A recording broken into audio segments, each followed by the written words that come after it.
বৃহস্পতিবার অমাবস্যা পূর্ণিমাতে আমাদের বাড়ি এটা করা হয়। যখন আমার শাশুড়ি ছিল তখন থেকেই এটা আমরা করতাম, এখনও পর্যন্ত করে থাকি। আর বাকি যতদিন বাঁচবো এটাইও করব। আমি এখানে লবঙ্গ দিয়েছি 5টা, আর নিজে তো এর মধ্যে গোগুল দিয়ে দিয়েছি নিচে। তার মধ্যে আমি নারকেল ছোবড়া সাজিয়ে দিয়েছিলাম, আর একটা সিক্রেট জিনিস দেব।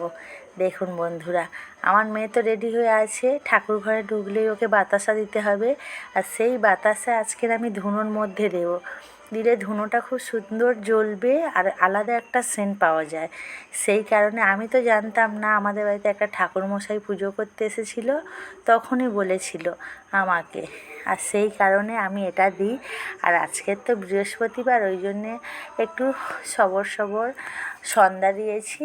দিয়ে উপর নিচ বাড়ি গোটা একটু ধুনো দিতে হবে, সেই কারণে সন্ধ্যাটা দেয়া হয়ে গেছে। তারপরে ধুনোর জোগাড় করেছি। আর এই আমার ছোট্ট ঠাকুর ঘর।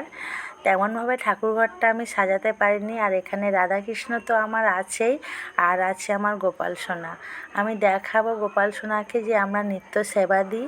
গোপালকে আমার মেয়ের ছিল প্রিয় গোপাল এটা, ও প্রথমেই এনেছিল।